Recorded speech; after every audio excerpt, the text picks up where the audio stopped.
Kung ganito ba naman ang nakahain sa iyong harapan, panigurado, hindi mo palalagpasin yung mga ganitong pagkakataon at ganito pa karami ang kanin. Naku! Oh my God!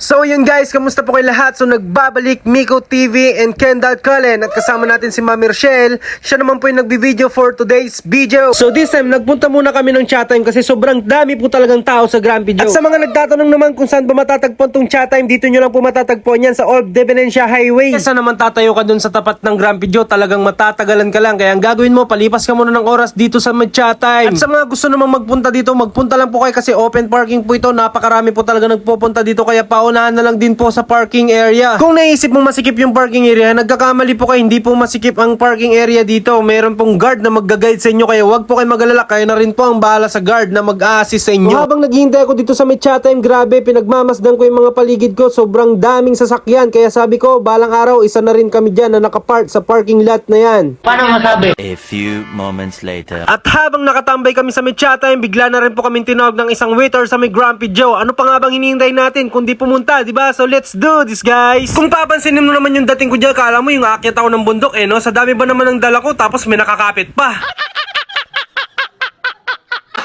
Gago! At ayun, papasok na rin po tayo ng Grumpy Joe. Grabe, napakaganda nga talaga rito. Sino ba naman ang hindi pupunta sa ganitong lugar? Grabe, napakaganda talaga. Kaya hindi ako nagtataka kung bakit palaging maraming tao dito. Kasi dati nagpunta na rin po kami dito pero hindi kami nakapasok dahil sa sobrang daming tao talaga. So habang nakaupo na yung mga kasama ko, ipapakita ko sa inyo kung gaano kaganda tong lugar nila. Ito siya, ganyan po siya kaganda. Papansin niyo, napaka-instagrammable na talaga. At kung mapapansin mo rin, ang kanilang comfort room ay nako, hindi rin magpapahuli yan. Syempre, napaka-classic, grabe. Pwede na! A few moments later. At may napansin ako sa may kesame nila, kala ko merong isang lagusan, yun pala, salamin lang pala. Gago! Kung ganito ba naman ang nakahain sa iyong harapan, panigurado, hindi mo palalagpasin yung mga ganitong pagkakataon at ganito pa karami ang kanin. Naku! Oh my God! Wow! 2,000 years later. At ayun na nga, natapos na rin po kaming kumain ni Kendall Cullen. Grabe guys, sobrang solid po dito sa Grumpy Joe. Sa mga hindi pa po nakakaalam kung saan ba itong Grumpy Joe na to, dito nyo lang po matatagpuan yan sa Old Dependencia Highway, Lucao District, Dagupan City. Guys, grabe, solid dito, sobrang sarap talaga. Hindi totoo yan.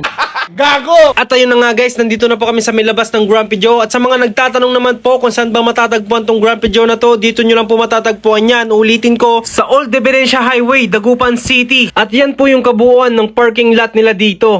At ayun na nga guys, tuluyan na rin po kaming lumabas with the gang. Nagpapasalamat po ako sa lahat ng mga followers natin dyan, sa mga sumusuporta sa atin dyan. Guys, maraming salamat po sa inyo. Na-appreciate ko po kayo ng sobra. At saka sa mga hindi pa po nakapag-follow ng ating page, please guys, follow nyo na po ang ating page para po mas maging updated pa po kayo sa mga gagawin naming content. So hanggang dito na lang po yung vlog natin for today's video. Grabe guys, sobrang salamat po sa inyo. Na-appreciate ko po talaga kayo. Thank you. Maraming salamat sa panonood.